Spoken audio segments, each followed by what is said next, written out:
Hello and welcome to the big picture. In dramatic developments which till last week looked highly unlikely, the Syrian crisis, which is reaching a peak, seems to be de-escalating. The role of Russia and its President Vladimir Putin in this de-escalation has been very crucial, as he seems to have convinced the Syrian government to renounce its chemical weapons. This has resulted in the United States President Barack Obama further postponing a US congressional vote to launch strikes against Syria, and has given the world a breathing room to work out a peaceful solution. Though there are still many skeptics of the Russian proposal as well as the Syrians' promise, with the US Secretary of State and Russian Foreign Minister right now involved in talks in Geneva to work out the details of how to ensure that Syria renounces its chemical weapons, all eyes are now on what emanates from Geneva in the next 24 or 36 hours. Meanwhile, Russian President Putin has emerged as a world leader. We will discuss the implications of the Putin's proposal and how it has helped in de-escalating the crisis and what we can expect in the coming days and weeks. To discuss this, I have with me Ronen, former Indian ambassador to US and Russia, Dr.Waiel Awwad, a senior journalist and West Asia analyst, Professor A.K. Pasha, Director Gulf Studies Program in the Jawaharlal Nehru University, and K.P. Fabian, also a former ambassador and foreign policy analyst. Welcome to all of you. Dr. Awwad, I would like to come to you first. Is this something which the people of Syria has welcomed? And because, when the Russians came out with this proposal, the Syrian government seems to have immediately accepted that proposal to, renounce its chemical weapons, which also means that it is, finally admitting that it has a lot of chemical weapons and it will go. Is this something which the Syrian people are appreciating?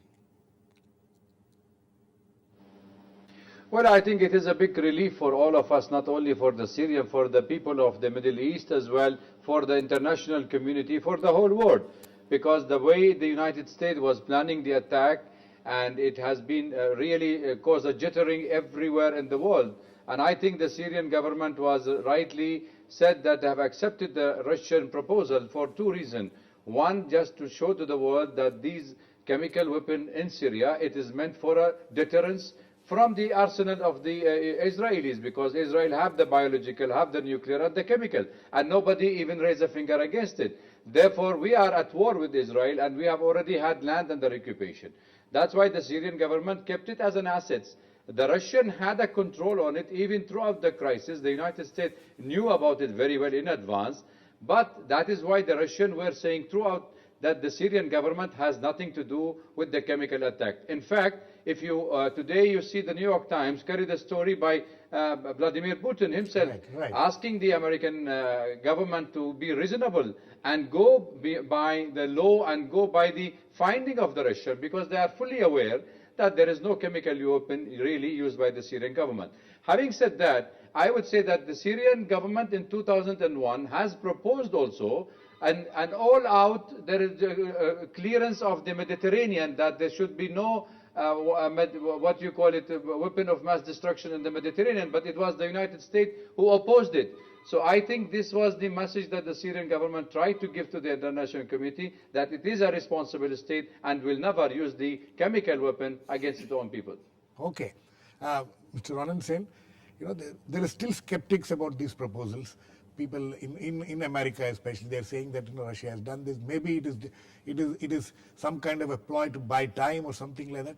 But do you think this is something which neither Russia nor Syria can back out from? No, I think that we had discussed this during one of your earlier shows, that despite what's happening and despite the cancellation of the summit, there was a desire, I think, on both sides not to cut off communications. So this proposal was not something which was, it was there, it was discussed, and both. It was not something which emerged Putin suddenly. had said this, yes, and certainly it was discussed in St. Petersburg. Right. So it is not just emanated from Kerry's statement. So it was discussed, and both of them have said it was discussed. There was a feeling that the confrontation should be avoided on this issue, And this proposal, I mean, if it is, people had known for long that Syria had chemical weapons, and this was accepted. And in fact, there were suppliers from Western countries also Right. of substances which could be used to produce chemical weapons. But so this proposal, undoubtedly, I think President Putin deserves credit for it, but it is something which President Obama says that this wouldn't have come, proposal wouldn't have come if not for the threat of imminent action. But whatever it is, that is Right. going into semantics. The But Americans hopefully are trying today, to- yes, yes. as the talks go on, I mean, it's going to be the type of resolution in the UN Security Council, and that is going to be really, I think, those are positions, because France has spelled out a draft resolution which Yes. might not be acceptable. So I think they'll have to work through the modalities. of But this proposal of Russia and that Syria has accepted it means that there is no going back on it. No. Because the skeptics feel that this could just be. No, I think that is what is going to be discussed now, as to what will be the steps, because it is going to be what is going to be the modus operandi, what are going to be the conditions. You have, let's say, mobile equipment. Right. From a war zone, it's very difficult to just get Move out out weapons, these things. overland and all that. So there are a lot of details to be gone into, but there are also the political, strategic aspects in terms of is it going to be a UN Security Council resolution under Chapter 7 saying that this is in form of an ultimatum saying that these shall be done, and if this is not done, it Right. I mean, talks of that action. is what So I that is- guess is being worked out in Geneva. Yes. Professor Pasha, isn't it extraordinary that today Russian President writes a op-ed article in New York Times addressing the Americans directly? What was he trying to do? Well, to put it simply, he's trying to rescue President Obama from the position he has landed himself. From the corner in which he has found himself. Yeah, as we had discussed previously in this show, I had mentioned that Obama is a reluctant person to initiate war. Right. And the vote in London was a message, and it came in handy for President Obama, and that's how he took that option of asking the Congress to give him authorization. But having said this, I must also mention that Putin, in this very important article, open-ed article in the New York Times, has appealed to the American people directly. Directly. In fact, it's very unusual for Very, a very head of unusual. state Yes. to clearly express his views to the people. It underlines the fact that there are powerful forces within America which are putting pressure on Kerry or Obama or the team, whether it is military-industrial complex or the Israeli lobby or so on and so forth. But it is interesting that he has highlighted the role of America as a democracy, as a founding member of the United Nations, yeah.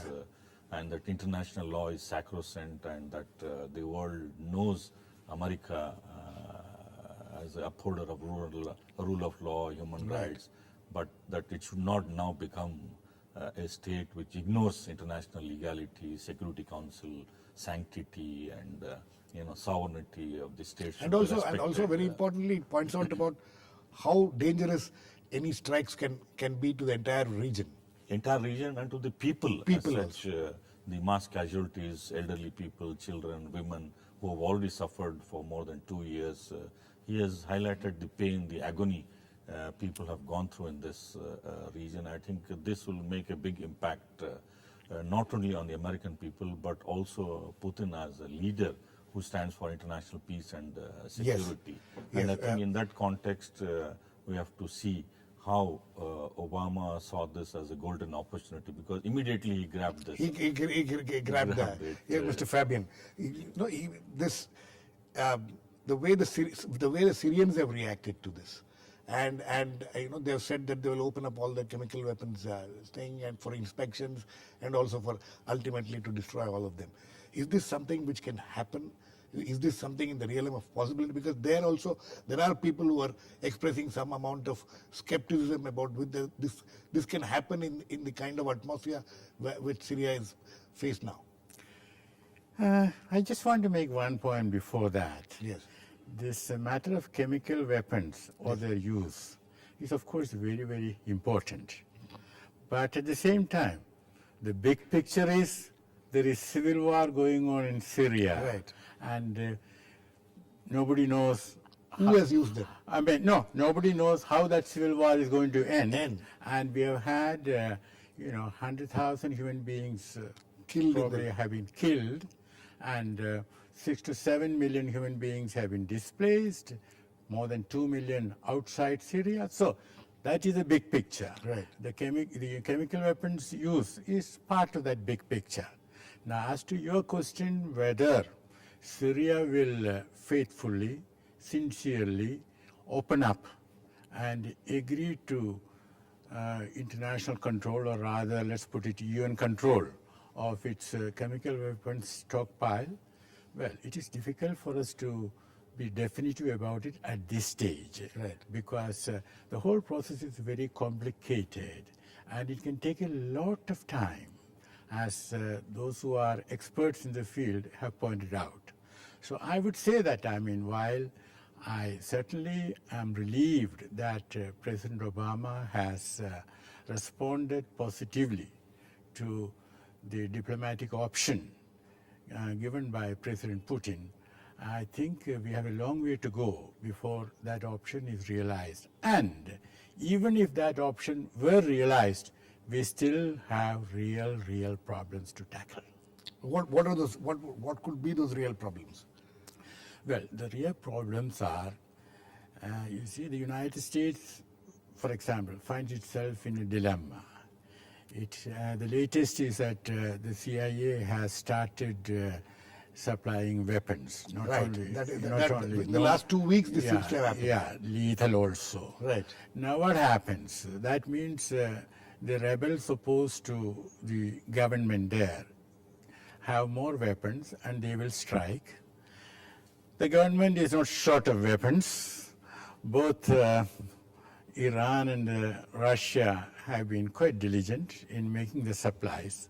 So we find, that the fire is getting fed, fuel, more fuel is being added to. And then there is other problem, that is the Al-Qaeda elements, Right. Al-Nusra and others.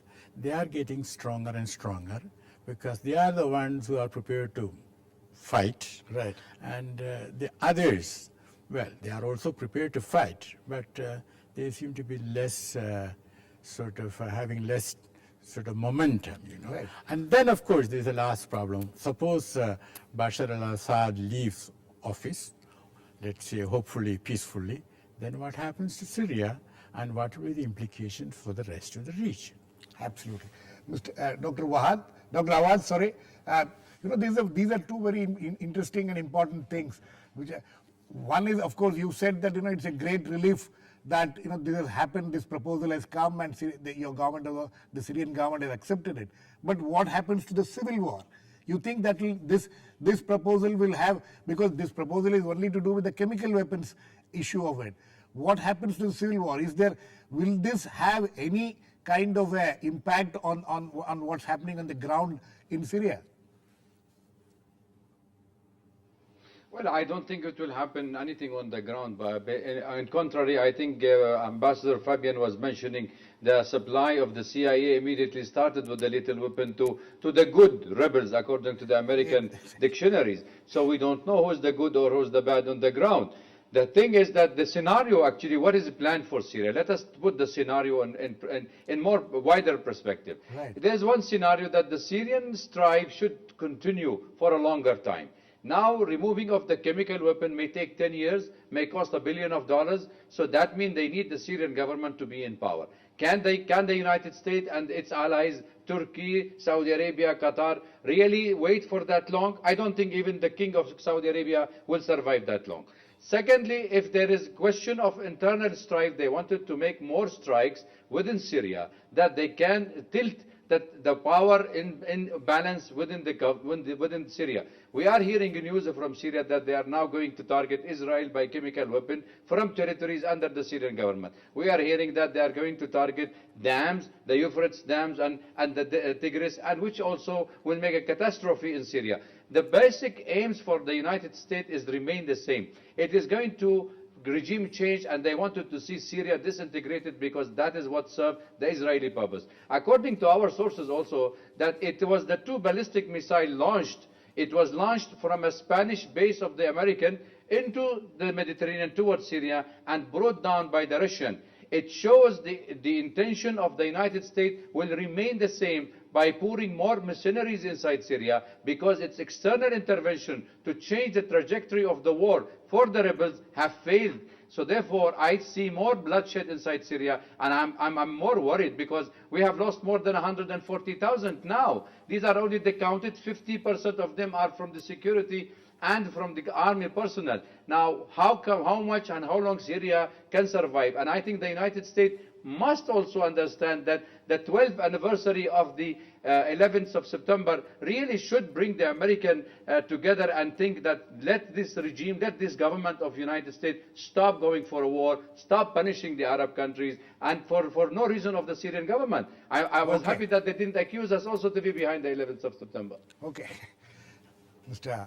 Ronen, you think these are a new thing has been opened up. Actually, during all this crisis which we have seen in the last few weeks, when US was upping the ante, the regime change issue had completely gone out of discussion. Now that will come back, you think the Americans are still interested in that? You think they will be happy with this chemical weapons thing? As Dr. Awwad says, it may take 10 years. No, I don't know. I think it's where does the Americans, will the Americans stop with this chemical? No, I think an agreement on I that? think we are just talking. I think let's get this into context. Yes. I think Ambassador Fabian also put it into context, and let's see this in a larger context. Yes. If you see this action in Syria or elsewhere in Libya, or even in Egypt, what happened, or wherever, if anything, you would say that. Or even during the presidential debate, right, where people like, Romney was being accused of, getting the Americans involved. right, And he was accused of that in those debates. Now, America, it is not America versus that, America playing that leadership role. In fact, it was being accused of leading from behind. It was basically, today what we have is a Franco-Anglo-American action essentially, but with Sunni Arab states lined up with that, and certain others.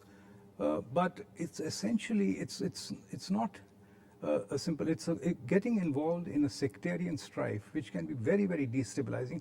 And if you look at Obama's caveats itself, says no action, no. Ground action at all.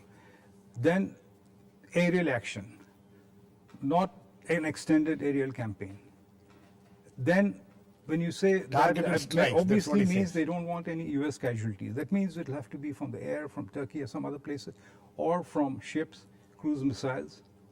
Now, and then, putting a series of other conditions that it should not, radically alter or give cause for retaliation. Right. By Iran or the Hezbollah. If you look at, all these and other conditions, what really changes on the ground? And obviously, and looking at it, basically not to alter the situation radically, so that maybe you can have a worse scenario emerging. So it's tied up with so many caveats, so it's not a very clear-cut, position or an American strategy which is at work today. So the Americans, things are in a state of play at the moment. State of play, and so there is no long-term strategy. They're trying to handle the immediate crisis. Absolutely not, and it's certainly not being led by the Americans. If you see it at all, in fact, it's the British, of course, they had to take the vote in the House of Commons into account. It's the French who have been very active. For instance, Libya, after that, immediately in Mali, unilateral actions. So it's not a U.S. monopoly. So or there is a confusion in a wider as far perspective. Right. Yeah. Professor Pasha, this is very interesting. So where does U.S. head after this? We are relieved now because there was a crisis which seemed to have peaked, but the larger problem remains.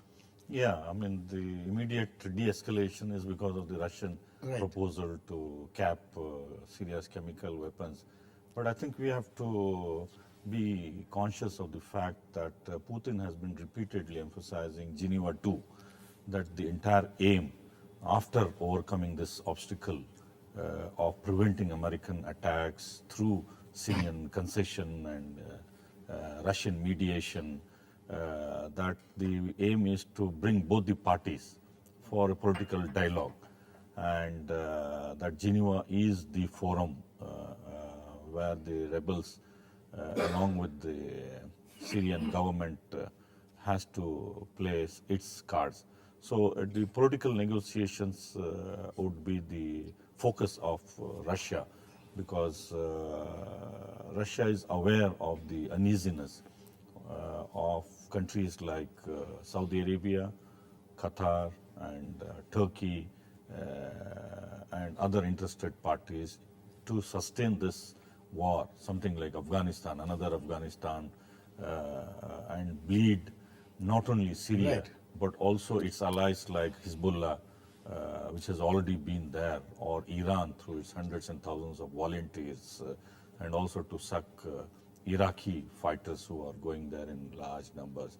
That could be the worst case scenario. Right. But my own impression is that the Russians, once the technical part starts underway to identifying the chemical weapons, the dismantling process, cost, and so on and so forth, the focus would shift gradually to the Geneva conference, and probably Lakhdar Ibrahimi will have a second life to renew this.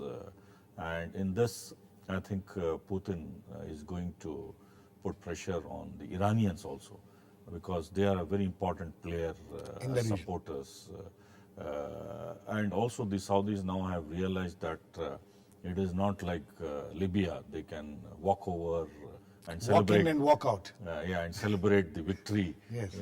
after having poured billions of dollars, so on and so forth.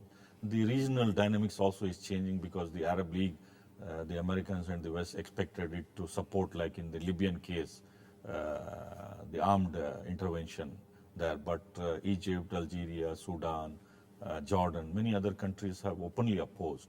So there was no backing for a military strike on Syria through the Arab League endorsement. So there is this push from the regional side, from the global side.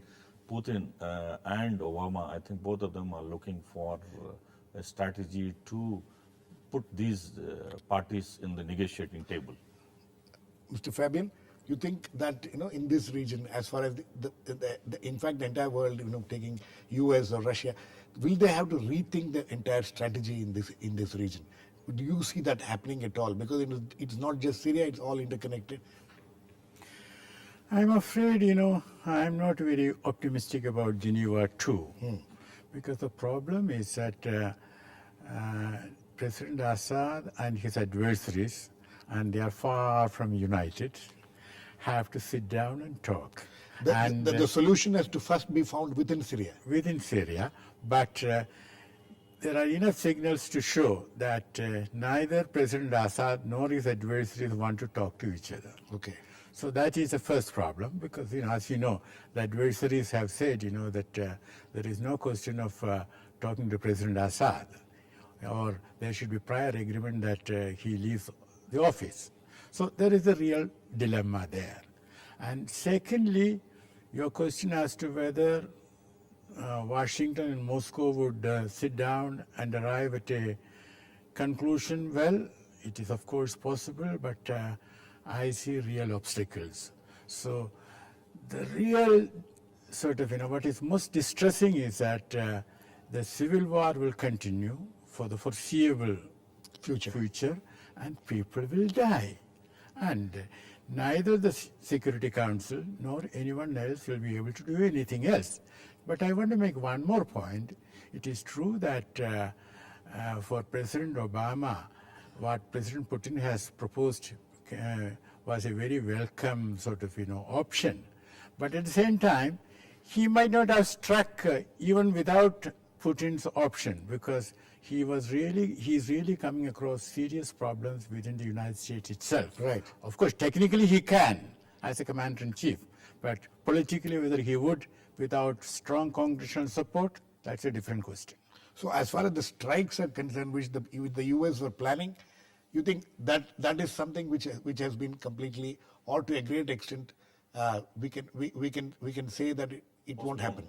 I wouldn't put it that way. I would say that the Pentagon will remain in a state of readiness. So that anytime the president gives an order, they can do that. But whether the president will give that order is less certain now than it was some time back. Dr. Awwad, last words to you. You think, the civil war, amidst all this optimism about what has happened by this Russian proposal, there is still this gloomy scenario out there on the ground in Syria. You don't see that changing dramatically in the foreseeable future? And Kerry has already moved to Geneva to discuss this topic. And even today we are reading the Foreign Policy magazine saying that the Congress also was drilled not to discuss the debate whether to allow Obama to strike Syria. And thirdly, I think the Syrian people, at the end of the day, they will still be paying by their own blood the ongoing war on the ground, because there is no limit to it, there is no end game, and it is very shortcut. If the United States seriously wanted to stop this war, it was very shortcut for them. They can simply tell the Saudi Arabia, the Qataris, the Turkish, stop sending the infiltrator, but they are building arms, they are piling their personnel in the border with Turkey and Jordan, and it shows that they are not willing to let up this strike to calm down, because at the end of the day, it is another mandate. I think Ambassador Fabian would have agreed with me on this, because the mandate of the French and the British on Syria was giving us 19 countries. Now there is a new mandate which they are trying to do it for the Arab world, which may give us around 32 Arab countries in the near future. Okay. I think on that note we need to end. Not a very optimistic note, though the immediate crisis seems to have been averted for the time being, as all my panelists are saying. But there is the larger problem continues, and there doesn't seem to be a solution to that at this point of time. Thanks to all my guests, Dr. Awwad, Ronen Sen, Professor A.K. Pasha, and K.P. Fabian. Please keep watching. We'll come back with another issue on the big picture, same time tomorrow.